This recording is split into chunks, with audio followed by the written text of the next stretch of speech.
What's up, guys? What's up, guys? It is State of Soccer, also known as Brian McDonough, and we are here for the first episode of the all-new Philadelphia Union podcast, DOOP or Die. I'm joined by Drew, also known as Kicking It with Drew. What's going on, man? Guys, what's going on? Welcome to the podcast. Brian, thanks for teaming up with me for this beautiful new Union podcast. I'm ready for it. I'm super pumped, man. We've been talking about this for a long time now. You've been on my show before on the State of Soccer page a couple times. I know you live in the area. I know you're a big Union fan, as am I. So let's kind of kickstart. We'll talk about who we are, and then we'll roll right into LAFC versus the Union, which I know everyone kind of wants us to eventually get to. So with that, Drew, why don't you kickstart it? Tell our audience who you are, and your relationship with the Union. For sure. What's up, guys? My name is Drew, aka your boy Drew. On Kicking It with Drew at YouTube, talk about MLS, USMNT, some other big soccer news on the channel. I'm sure Brian will have it in the description box down below. You guys can follow, subscribe to me and Brian's channels and this podcast, of course. So I became a Union fan more serious big fan once I started making YouTube videos like 4 years ago. Prior to that, I knew of the Union because obviously living around Philadelphia, you know about Philly sports. Philly fans, like Philadelphia sports fans, are like, come on, man, we're the best, right? Yeah. So I've been noticing or kind of involved with the Union in some way back when they had Freddie Adu in their lineup and in their squad. So, wow. And now look at us, successful. You know what's weird about Freddie Adu is I actually found myself yesterday. This is my Saturday night, but I went to a wedding on Friday night, so I think I'm excused for this. Watching Freddie Adu highlights last night, which is so weird that you brought that up. It was recommended on this Freddie Adu interview where he kind of came clean about his work ethic and certain things. And I started watching his highlights in like the 2011 Gold Cup final, and that was his last ever match for the U.S. I digressed there, though, because I know I've heard you say without Freddie Adu, I'm going to talk a little bit about my relationship with the Union. I just it's something that's, grown up in the area, grown up in Delaware County and Delco. Always have been a Union supporter since day one in high school. Sitting with the Sons of Ben back in 2010, inaugural year. And went away from college out in Pittsburgh, but always have been following the team. Season ticket holder now. You guys might see me at Subaru Park. I'm there most games, especially for the CONCACAF Champions League matches. We'll talk about that in a second, but for sure. Yeah, this is long overdue, dude. Just doing a podcast on the Philadelphia Union, bringing some local coverage. And I think the two of us are going to do it justice. I'm really pumped about this. Dude, me too. I'm excited. I love this team, and I really want to see them succeed. So I'm ready for it. So let's talk a little bit about LAFC versus the Philadelphia Union. We'll talk about that first match, the first leg, and then we'll dive right into leg two. Drew, what were your thoughts on that first match on Wednesday the 26th? 1-1. That first game, playing during LA time, I would say I'm not my favorite. I want to play earlier in the day in the East Coast time zone. But I thought, for the most part, the first half, pretty open, both teams going at each other. I think there's already that history, I think a rivalry building with LAFC because of the MLS Cup final last year. So we already kind of feel some type of way with LAFC. So seeing them here in the CCL, it's exciting because I like that Union has big rivalries. I think MLS should always have a big rivalry between two teams. I think it's good for the league, good for the teams, whatever. But the first leg, I would say as a Union fan, you feel kind of let down. You go 1-0 up late in the game, and then even later in the game, they equalize. The guy, Kellen Acosta, who gives up the handball to give Gazdak the penalty kick scoring, he goes ahead and redeems himself and ties it up at the 9 minutes of the game. So I went to bed super tired and super frustrated. What about you, man? How'd you feel about that? I felt the exact same way, man. You just thought the Union had it in the bag. Kind of shades of the MLS Cup final.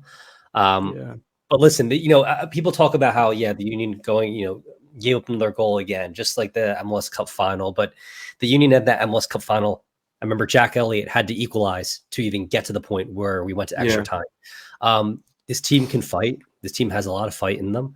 We haven't really seen it so far in the regular season. But I think in this tournament in particular, we've seen it. I'm confident. I think that the way the Union played last Wednesday, kind of very direct, aggressive. They didn't back off. They took it to Carlos Vela.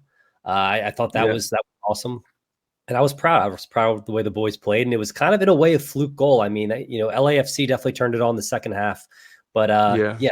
it was a strange goal. One that Andre Blake was kind of dumbfounded. You could tell he was a little bit upset when that went past him.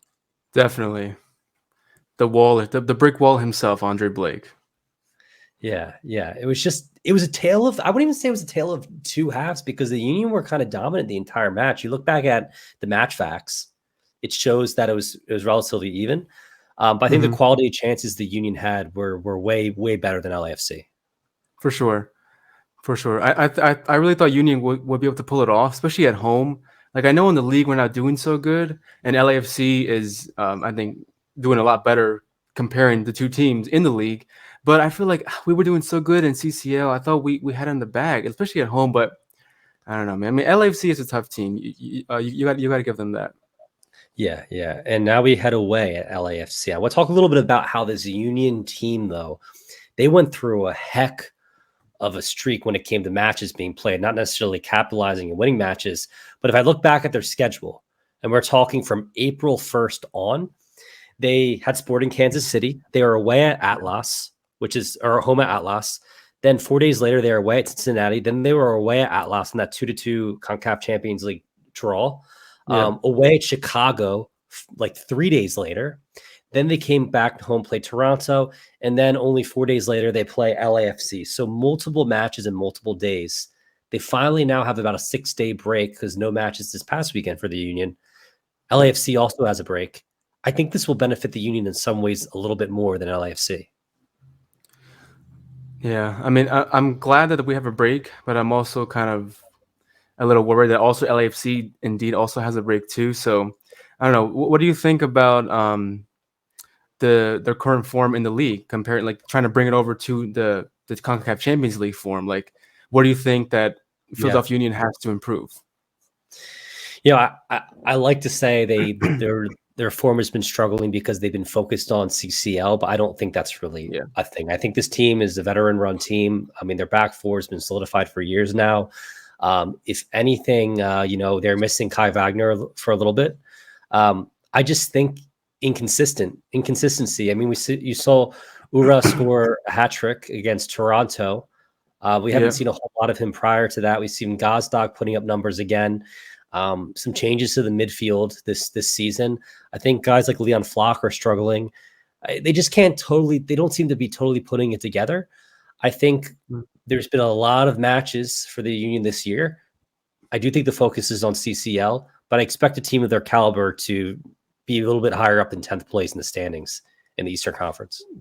Yeah, I mean, just looking at the table, you can see that they're lower than people expected, and also us as Union fans expected and want to see them, mid-table in MLS Eastern Conference. But yeah, I kind of see your point though, and like I do kind of agree that Union is favoring the CCL more than MLS. And the MLS just started, the season just started, so I feel like they got a lot of time to kind of rejuvenate, recuperate, like later on in the year, and maybe like make a break for the playoffs. But to make the Supporter Shield or be the top team in the Eastern Conference right now, the way they're playing in the MLS, it's a little worrying, a little shaky. I'm not sure. Yeah, I mean, the Supporter Shield, we can kind of kiss that goodbye, unfortunately. But I still think this Union team will finish top 4 in the standings. I do believe that. I think that listen, to win the Supporter Shield or win the CONCACAF Champions League, of course I'd want to win both, and of course I want to win the treble, win MLS Cup too. But if I had to choose between the two, I'd pick CONCACAF Champions League personally, just because what it means to Major League Soccer. And Seattle last year making it and not really putting up much of a fight in the Club World Cup. I'd love to see the Union take out a Liga MX opponent in a Lyon or a Tigres. I would rather take the CCL over the Supporter Shield. But if they're unable to advance, they're unable to win this CONCACAF Champions League, and they're finished top 5, maybe out of the first 3 spots, that's not good enough in my opinion for this team personally. No, because then all they got left is MLS Cup, and we've seen how hard it is to win that. Of course, and anything could happen. I think depth is interesting this year. I think when it comes to, I do believe the Union are missing Corey Burke slightly. I mean, you saw him for the Red Yeah, Bulls the other night, grab a late goal to get the Red Bulls a point. He was always kind of a spark plug off the bench, very physical player, especially in a match against LAFC. He would have been a great guy to bring off the bench, exactly. potentially. Yeah. Especially They're late in the missing, game, like you need someone to kind of rejuvenate the attack and just kind of put some pressure on the defense. Who's tiring out in the end of the game. But yeah, I do miss Curry Burke. leg two. Now we're going to LAFC. We're playing on the West Coast time zone. For us, this will be a 10 p.m. match. For LAFC, it'll be a 7 p.m. match. I'm sure the Union are maybe even over there right now, actually training just because of jet lag, which does happen. So they have some time off. One thing that kind of frustrated me, Drew, honestly, and my buddy and I were talking about it. Why did the Union have to play at 9 p.m.? Why were we playing for the West Coast time? It's our home. Why weren't we playing at 7 p.m.? That just or 8 p.m. even. That kind of ticked me off a little bit for the fans and for the players. Yeah, it's very annoying for fans who are watching it at home, but I'm sure it's even more annoying for people who are going to the game at this late hour because we're playing non-Eastern Conference time zones. Like it's very, very annoying. I don't know why they do that. Maybe because of TV ratings or viewings. I want to make sure everyone on the other side of the country can also tune in and watch it at a decent and convenient time for themselves. Yeah, it definitely has to do with TV. It was on FS1, and I understand that, but it just we kind of got the raw end of the deal there, personally, I think, because now all of a sudden we go back to LA, we're out there at BMO Field, and it's a 7 p.m. start for LA. It's essentially a 10 p.m. start for us. The Union, of course, will be well rested, but they get to play their time zone. Their fans are going to be very energetic. I'm not calling out the Union fans for the last match. I think they're allowed for this semifinal match. Yeah. It's be a tough place to play, and especially on their time, on their turf. What are your expectations for this Union team away? For the second leg, I would say it's going to be very difficult. Like I said earlier, the teams in the league are totally opposite. LAFC, I think right now is still undefeated, if I'm correct. They're doing better defensively and scoring more goals than a Union, conceding less goals than a Union. It's a very, very tricky game to play. We already saw how LAFC kind of take our attack right now. Their defense looks pretty solid. We only got to score on them because of a penalty. And we've gotten a lot of penalties in the MLS and in CCL so far this season. And Gazak, I think, has scored almost all of them, if not all of them. So for the second leg, they got the away goal going against them. It's a very tricky, very scary game at LAFC's home stadium, at their time zone, like you said. They got the players, Buanga. Let's see if he can actually come in here and turn it up. Who knows? Hopefully not. But I would go ahead and say that if we can at least get a 1-1 draw, take it to OT, which seems to be like how these teams might be going together when they play each other. Yeah. I don't know. I would love to go to penalties and see Andre Blake become the hero and stop a last-minute penalty to give us the win. And I think this time around, we would perform a lot better in penalties. One thing to mention is we also have Alejandro Bedoya on the field. A lot of people forget that Alejandro Bedoya was actually injured for that MLS Cup final match. He's our captain. So the fact that they were able to have the resilience to come back in that match is pretty impressive to me. He's back now. We have our full, cast, starting players, all the stars. I think Gazdag's going to step up. You can look at it one of two ways, right? So LAFC get the road goal late in the match, Drew. I mean, that obviously gives them somewhat of an advantage. But now going to LA, if we just score one goal, it essentially equalizes in terms of the away goal tiebreaker. Exactly. If we score two goals, then we own the tiebreaker. So in some respects, it's kind of in our hands. I think on the road, I personally see it as I think the Union are going to come away with a 1-0 victory, which sounds ridiculous. It sounds absolutely insane. But everyone's expecting a lot of goals. But I'm gonna say a Julian Carranza goal. I think he's going to finally convert. He had a couple chances in this last match. And I think the Union are going to take it 1-0 on the road at LA and stun a lot of people in a low-scoring match. I can see that. I can see Carranza making a goal and definitely going to be assisted by Gazak. He's been on fire with his assists this year. He has, and I one thing I want to point out is the play by Mbaizo in that first match. I mean, he got roughed up a couple times, but he was just so Mhm. consistent on that right side of the defense, the right back position. Kai Wagner, Glesnes, Jacob Elliott. I mean, or Jack Elliott. What I say? I was thinking of Jacob Glesnes. Jack Elliott, the back four, man. I mean, that's our bread and butter in a Solid. match like this. It's solid. It's solid, and I know it's not showing much in the MLS regular season, but for CCL, I think for the most part, like I feel safe having these four guys in the back of our defense for sure. Yeah, so that's leg two predictions. So I think we both can agree that we see the Union going through. I don't think it's going to be a high scoring affair. I could be totally wrong. It could be, 5-4 match. Who knows what's going to happen with this one?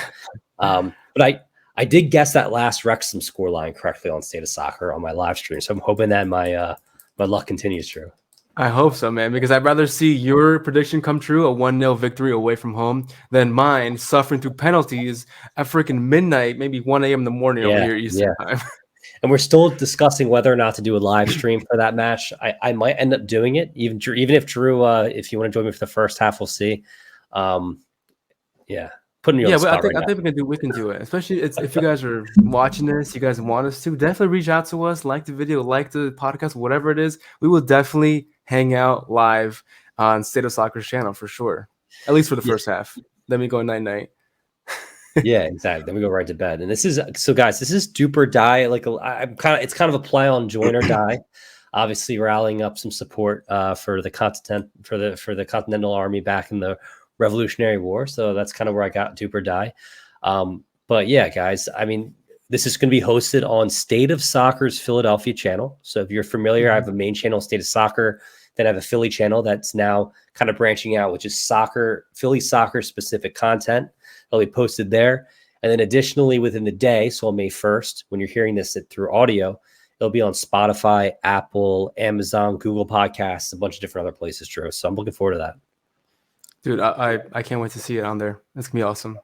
Yeah. So this, of course, is our YouTube version of that. So if you're lucky enough to watch this on here, this is on YouTube, State of Soccer Philly channel. What else, man? I mean, it's been a crazy season for the Union. Now, if the Union get past this final match, they'll either play Lyon or Tigres. And right now, It's actually, Tigres. I think it's going to be Tigres. Tigres is playing Lyon right now in Lyon. Then they play on Tuesday against each other again. So they're playing Liga MX play right now. Then they play. So they're playing back-to-back against each other in 2 days, which is wild to me. That's actually absolutely what I couldn't imagine having to play LAFC like today or Saturday night and then playing Tuesday night against them the same way. I think that would be absolutely insane. But also as a regular a sports fan, MLS fan, just to watch would be interesting. The rivalry would build even more. I'm not sure if Tigres or Leon had that rivalry going, but for sure two strong Liga MX teams this season. But I do give the edge to Tigres. I think Tigres will be in the final against the Union, baby, for sure. It's a tough team to play. And in Very the final, tough. there'll be 2 legs to the final, I believe, with CONCACAF Champions League. I'm glad they finally now made a couple changes to the structure of the tournament. They actually have VAR these days, which is sweet. But guys like Andre Pierre Gignac, he's just an absolute stud for Tigres. He's a monster. They got past a couple years ago. I forget. It wasn't. I know Cruz Azul beat LAFC. I forget who they beat in CONCACAF Champions League final. But Tigres almost took down Bayern Munich in that World Cup final. They made it all the way to the final with a similar. They pushed them. They did. Did you watch that match? It was crazy. Yeah, it was absolutely insane. I felt wrong rooting for a Liga MX team because of the rivalry we have in the CCL and just like USA Mexico national team stuff. But I want to see like a CONCACAF team, succeed and beat these European teams and kind of show that, we're not the biggest leagues or have the best players, but we can still put up a fight and we can still cause an upset and become, FIFA Club World Cup champions. Yeah, and any given game, it's football, it's soccer, anything can happen, right? So, but one game at a time, one match at a time. We have Tuesday versus LAFC on the road. And then, Diego Lainez, Nicolas Ibanez, Sebastian Cordova, the supporting cast at Tigres is very, very solid. But the Union have a really solid team too, as do LAFC. So hopefully it's the Union. If it's LAFC, I think I still take LAFC over Tigres or Lyon as well. MLS keeps getting stronger and stronger. Let's kind of talk a little bit about that. Major League Soccer this year, and I believe what is their 26th season, maybe 27th season. What do you think overall about the level of play in 2023? I think I saw a tweet a couple days ago or weeks ago. I don't want to put him on blast, but some user on Twitter, and he said that the league of MLS, the game or play of MLS, has not developed or reached any higher heights than back in the day. And I think that's absolutely crazy to think. I think the level of play in MLS has definitely gone up a lot. I think this year, I don't know if it's because of Apple TV, but I feel a lot more hype, a lot more excitement watching games. I think the game in MLS is definitely increasing by a lot. And I don't think it'd be too far-fetched to say that in a couple more years, people will start to respect MLS. Like people, I mean, like abroad, like European fans, South American fans, to see like you know what, MLS is not a retirement league. It's actually a league where they're developing quality young talent, not just American talent, but like international, especially South American talent. There are serious a league to take seriously, like a Dutch league or like a Belgian league. Yeah. No, I agree. You still see ridiculous goals from older European players. Like we saw Christian Benteke's bicycle kick for DC United against Charlotte this past weekend. I mean, but then you have some young, bright stars all around the league. I think the level of play, just due to the fact that you have homegrown talent coming through, you have some of the best South American talent coming in, which has been massive for MLS in terms of players. Just selling abroad. Yeah. I mean, look at Brenner in Cincinnati. I don't think they necessarily made any money off of that, but he still was a solid player, came through the ranks, played in MLS, and then maybe getting noticed, Yeah. Now he sold to I think Udinese. Yeah, exactly. Even if they lost $1 million on that deal, that's a lot of money for Major League Soccer, but it shows that they can farm talent. That's important as a league. Yeah, and I think that's an argument that some MLS fans have, like fans of the league have. Like, should we be, a top 5 league in the world, or should we be like a league who just sells players, kind of like I guess like the Dutch league or like the Championship or even like the French league, I would say.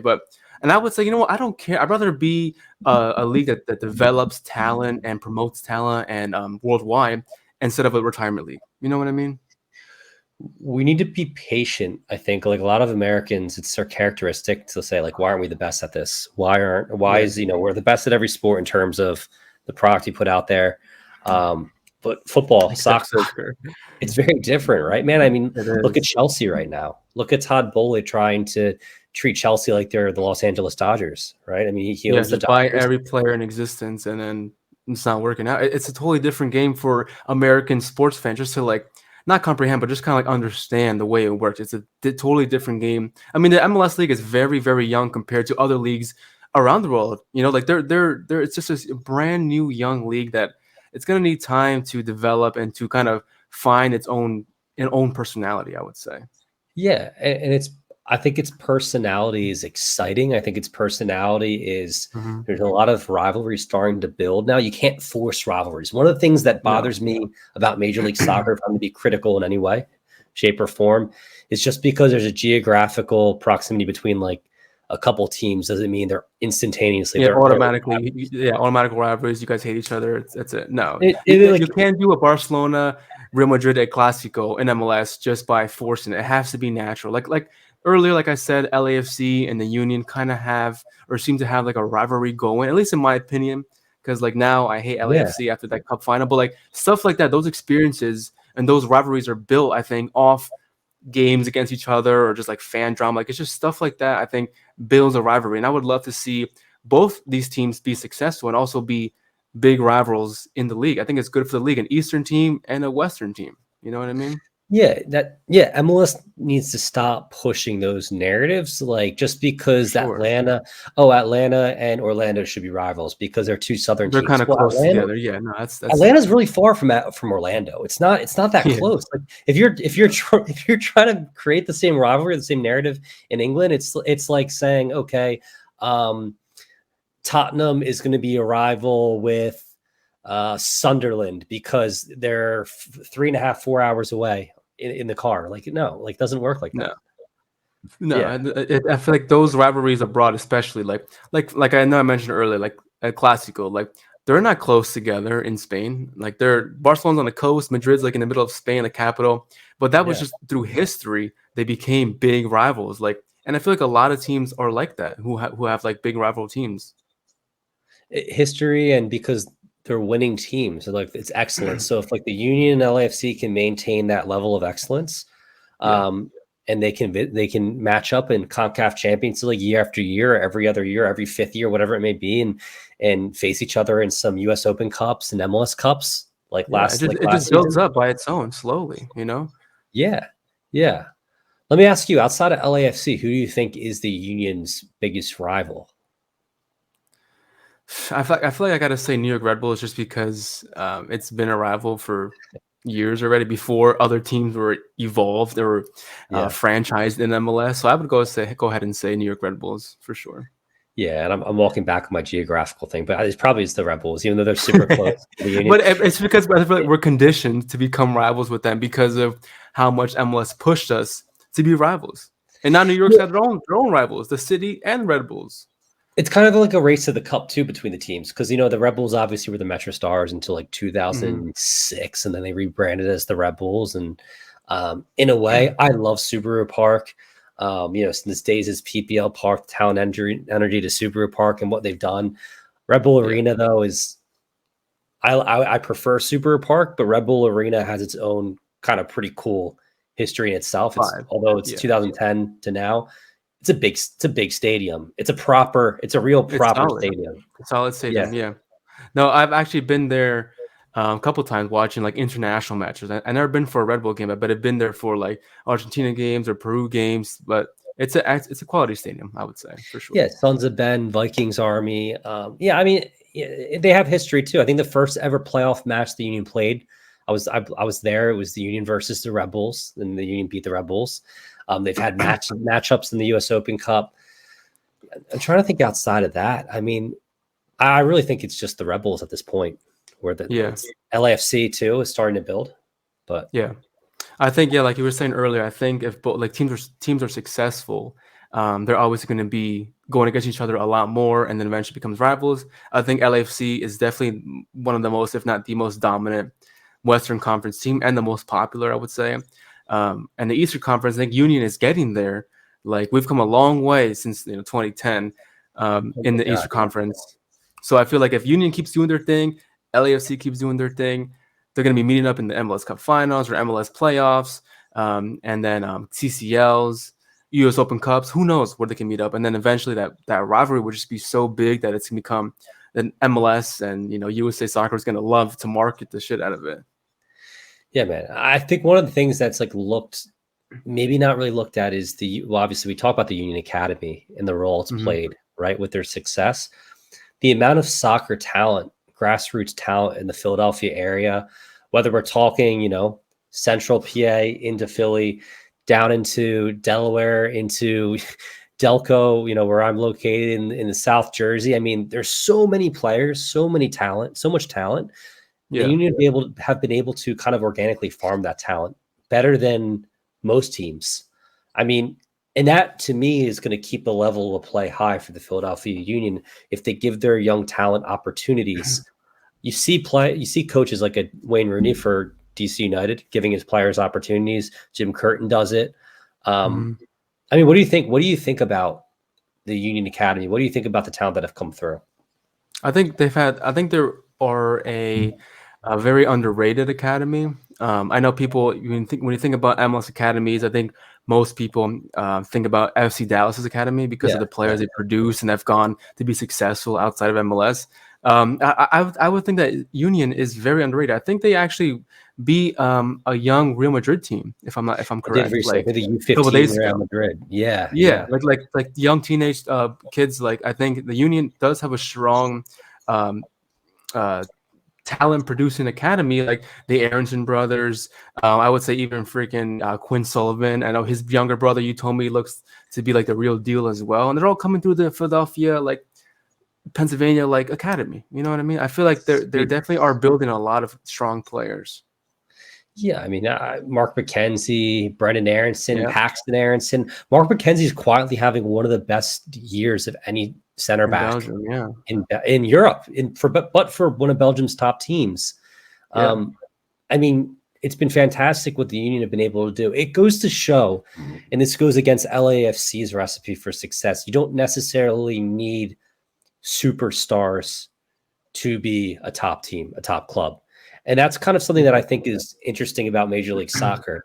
I think in some leagues you need superstars in the Premier League. Like a team of just solid players and a couple standout stars isn't yeah. really going to make it in the EPL, but in MLS, I think continuity in a league where it's so fluid and so many players are being sold and moving around, and continuity is big, and the Union have had that.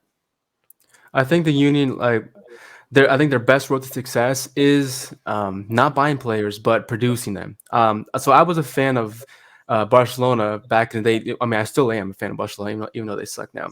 But I was a Barcelona fan before I was a Union fan, and being a Barcelona fan, coming up against the likes of Madrid, who buy all their talent, at least back then they did. Barcelona was really really into La Masia, like their talent. So if you would look at the bench of Real Madrid versus the bench of Barcelona, is filled with all La Masia players, all young talent that they produce themselves, and they've gone on to do successful things. And they would use their academy players to play against top players that Madrid would buy. So if the Union could do something like that, like just produce your talent, have a good structure and your youth system, I feel like I wouldn't feel so bad like not having players on the bench who are kind of unrecognizable or not fan favorite or like well known. I would be like, you know what? I know this kid is good, like a Quinn Sullivan. I know he's good. Give him some time, give him some games, and he's going to produce some good talent. That's exactly right. And you see this talent. And I think the Union now, they're playing most of their matches previously at YSC Sports in King of Prussia. Now they've moved close.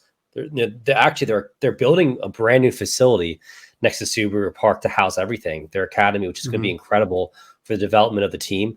Most teams, like the Red Bulls, for example, I think their training facility is about a half an hour away from Red Bull Arena. Most teams in the United States, their training facilities aren't on campus with their stadium. That's going to be big for the Union. Drew, I think the Union of they've kind of learned their lessons. Like players like Rice and Bowley, they signed that Algerian goalkeeper after the World Cup. He's had like incredible standout performances at the World Cup. I believe back in 2010, he flopped.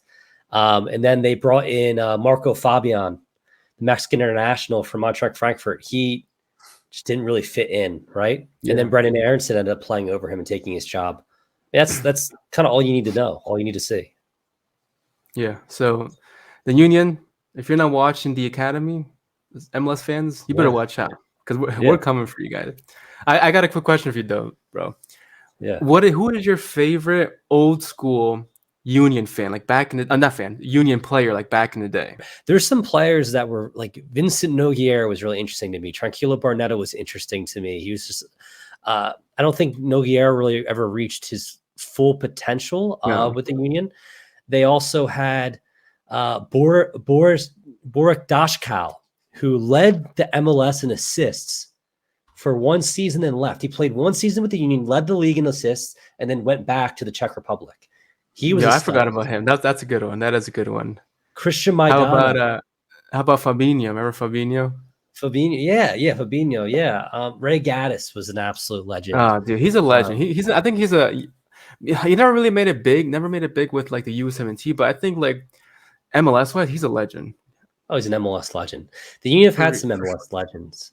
Maurice Adu played for them. I think his career with the Union was a little disappointing because of injury.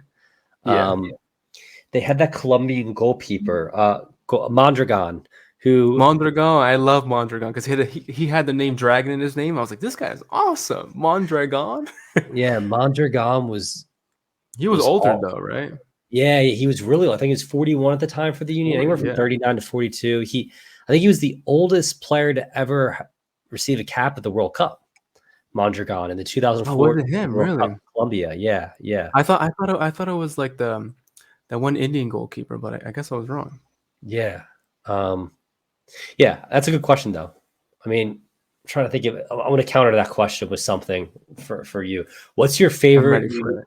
What's your favorite Union memory? Union memory. Just it could be a personal Uh, memory. It could be you attending a match. It could be you watching on TV. that's a lot. I think my first Union memory would be the first game I watched. And I don't remember like who they were playing against, what the score was, but I remember watching with my grandfather. He was like, "We should watch MLS or whatever." Like he's like from Peru. He kind of developed like soccer in like our little small town. Like he made soccer clubs and stuff. So I was like, "All right, so I trust his intuition. I should watch his game that he's watching. Let's go." So I was watching him, and they had the Bimbo logos. I think you have the Bimbo logo on right now. Yeah, But they had Bimbo back then, and like this is exactly what they had Freddie Adu still. So it was back in that time. I don't know who they were playing with, who won, but I remember watching the Union game. I remember my grandfather talking to me about Freddie Adu on how he's a good player and he hopes that he's going to be good for the Union because he should be good by now, by his age. yeah. But that's all my That's earliest cool. memory, my favorite memory. It's a good memory with your grandfather. Yeah, that's an awesome memory. Yeah. This is such a random memory, and it has nothing to do with I was there for the when Glesnes had that playoff goal. I've been there for Champions League matches. I've been to tons of Union matches as a season ticket holder, but there was a U.S. Open Cup match against the New York Red Bulls back when Jesse Marsh was the coach, and I remember the Union knocked the Red Bulls out. I think it might have been the quarterfinal of the U.S. Open Cup at the time at home. Jesse Marsh got a red card.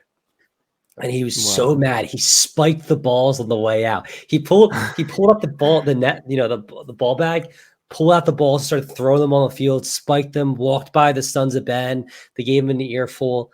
And I always had a lot of respect for Jesse Marsh, and rightfully so. He's been one of our more successful coaches. But I was with my buddy, one of my best friends who's a Red Bulls fan, and we were just dying laughing. We thought it was the funniest thing. It was just a classic memory. I like that. Speaking of Jesse Marsh, this is a little off topic Union stuff, but what do you think about like the Ted Lasso, Jesse Marsh stuff? Like, do you think Ted Lasso is really affecting American coaches abroad? I don't. I think that there's you got to take it with a grain of salt. I think from like the perspective of like an average UK fan or an average American fan, maybe when they look at like American coaches, they're going to draw a comparison to Ted Lasso because Jesse Marsh is coaching the Premier League, or was until recently. I don't. I think you've heard kind of people making fun of Bob Bradley when he was coaching Swansea in the EPL for like 12 matches. I think it's tough to come in as an American coach. I think they automatically think that you're technically inept, like you don't know what you're doing tactically, you don't have a good game plan. But look at Leeds right now. Look at Leeds right now, right? Like they probably were better off keeping Marsh around. Is he the best tactical manager in the Premier League? No, he's not. But there's something to be said about kind of the American mindset when it comes to playing hard, believing in one another, the team trusting each other. And Jesse Marsh brought that to a Leeds who needed it last year after Bielsa. They stayed up. And I really think he still had the locker room. I mean, he brought McKennie over from Juventus because of that. Exactly. McKennie would not have came over and he would not have played for Leeds if guys like Brendan Aronson, Tyler Adams, Jack Harris, and other players within the Leeds locker room were saying bad things about Jesse Marsh. Exactly. There's no way he lost the locker room. I just think the pressure got to the owners. And I think that sometimes the difference between top clubs and clubs who are going to flounder. They panic, I feel like. They panic. You got to stick with your coaches. You got to stick to your guns if you believe your guy's the guy. And until clubs like Leeds do that, they're gonna go up and down. Has nothing. I agree, though. I don't think Ted Lasso should or is affecting it negatively. I think some people will be out there saying negative stuff, like always. But I would love to see an American coach a team in the championship, help them get promoted, and then maybe they'll get a little more respect. Abroad. We'll table the discussion for another episode because I kind of want to hear your thoughts on Jesse Marsh with the US-17. I kind of want the table discussion of Jim Curtin. If Jim Curtin was to move on from the Union eventually, do you think he'd be successful in Europe? We can talk about that in a future episode. But do you have any final comments about Union versus LAFC on Tuesday night before we head off. LAFC versus Union is going to end in penalties with a Union desperately winning at the dying minutes at 1 a.m. in the morning Eastern time. That's my prediction. Very specific. And I'm going to go Julian Carranza with an 11th minute goal early on for the Union. And then the Union defense is able to stave off Boanga, Carlos Vela, and the LAFC attack and advance to the CONCACAF Champions League final. And Kelly Acosta. Yeah. Yeah. I'm ready for it. So guys, with that, this was the first episode of DOOP or Die, a new Philadelphia Union podcast. If you enjoyed it, then hit like, subscribe on YouTube. And if you're listening to it on one of the apps, whether it be Spotify, Apple, Amazon, Google, wherever you're listening in, give us a follow and we'll be with you next week. For sure. So, all right, guys. Let's go Union. Let's go Union.